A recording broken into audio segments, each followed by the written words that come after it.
And in our top business story, Expo 2020 Dubai has announced that 20% of its total direct and indirect spend, representing more than 5 billion dirhams in contracts, will be allocated to local and international small and medium enterprises. The landmark announcement is the latest in a series of SME-focused operational and legacy-driven initiatives that have emerged as a result of Expo 2020 Dubai's belief in the important role that SMEs have to play a role in contributing towards the delivery of the mega event. Commenting on the announcement, His Excellency Sultan bin Saeed Al Mansouri, the Minister of Economy and Chairman of the UAE SME Council, stated that SMEs are already playing a central role in the UAE's drive towards cultivating a thriving private sector and diversified economy, which makes SME empowerment a strategic priority for the government. SMEs represent almost 94% of the total number of companies operating in the UAE, with 400,000 SMEs contributing 60% to the nation's GDP, a figure that is expected to increase to 70% by 2021. According to Expo officials, the integration of SMEs into the delivery of Expo 2020 Dubai is set to continue to stimulate employment, strengthen existing industries, improve SME competitiveness, and ultimately contribute to sustainable economic growth. To further enhance the participation of SMEs, the procurement process that also has been modified to allow SMEs to bid more competitively, including a proposal validity of 60 days, no tender bonds required, no advanced payment guarantee required, 50% advanced payment for goods and materials, 25% advanced payment for services, and a commitment to 30 days payment from receipt of an approved invoice. Rents in many upscale Dubai neighborhoods have declined appreciably, but continue to be high in all other areas, according to a report. The report from Reed and GCP stated that prices in mid-market locations, which had dropped in the past 9 months, have stabilized. Rents across Dubai are down 6% following the 10% declines in property values that freehold areas have experienced since mid-2014. Neighborhoods including downtown, Jumeirah, Al Wasl, and Dubai Marina are down by a wider margin when compared with Sports City, Discovery Gardens, and the traditional submarkets of Karama and Bur Dubai, making rentals unlikely to drop to 2011-2012 levels. According to the authors of the report, at the top end, there has been a correction across the board, both in the villa and townhouse-only locations and in the super premium apartment towers in downtown and Dubai Marina. In these communities, the report noted rental corrections of 10 to 12%.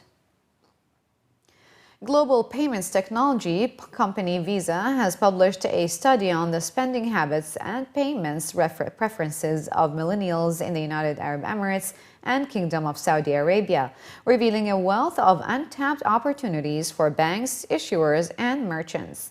Over 1,000 millennials aged 18 to 34 years old and non-millennials were interviewed for the study, which revealed that millennials are a large, influential, and increasingly affluent group and are the fastest growing segment within the region. The finding also showed that those in the UAE and KSA tend to be higher spenders than their global peers.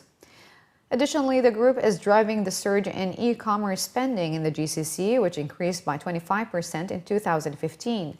The report stated that technology is deeply embedded in millennials' everyday life, with the group online between 4.5 and 6.5 hours a day. E-commerce is by far the most popular activity, with 76% of UAE and 58% of KSA millennials shopping online, while approximately half currently pay their bills online. The report noted that millennials in the UAE and KSA use social media to influence their purchasing decisions, with the research highlighted the importance of social media and peers' reviews and their influence on spending and purchasing behavior. In the UAE, credit cards are the preferred way to pay for all major online categories. In KSA, due to their popularity among younger millennials, between 18 to 24, prepaid cards are preferred means of payment for electronics at 40%, travel for leisure at 44%, and travel for business 53%. Cash on delivery, however, remains the preferred payment method for clothing at 33% and takeaway food at 40%, suggesting untapped opportunities in these sectors for card issuers and retailers. Visa predicts that by the year 2018, credit cards will account for 65% of non-cash retail payment volumes by all UAE residents, while in KSA, debit cards will account for more than 70%. And the UAE's 16 equity partner banks have agreed to begin implementation of mWallet technology. The mWallet will allow users to connect with UAE banks through a secure mobile phone app to replace traditional cash payments, providing a way to receive, store, and transfer money. The platform, which will be regulated by the Central Bank of the UAE, has been developed with the support of the UAE Banks Federation through a committee that represents the 16 partner banks.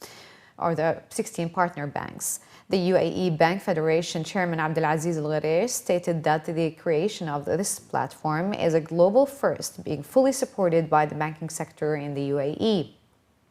Al-Ghurair added that its unique features will enable it to provide a vital path towards a future cashless payments and cash-free environment in the UAE.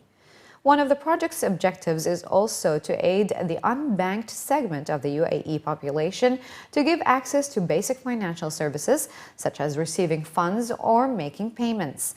In addition, a future phase will see mWallet services offered to UAE visitors.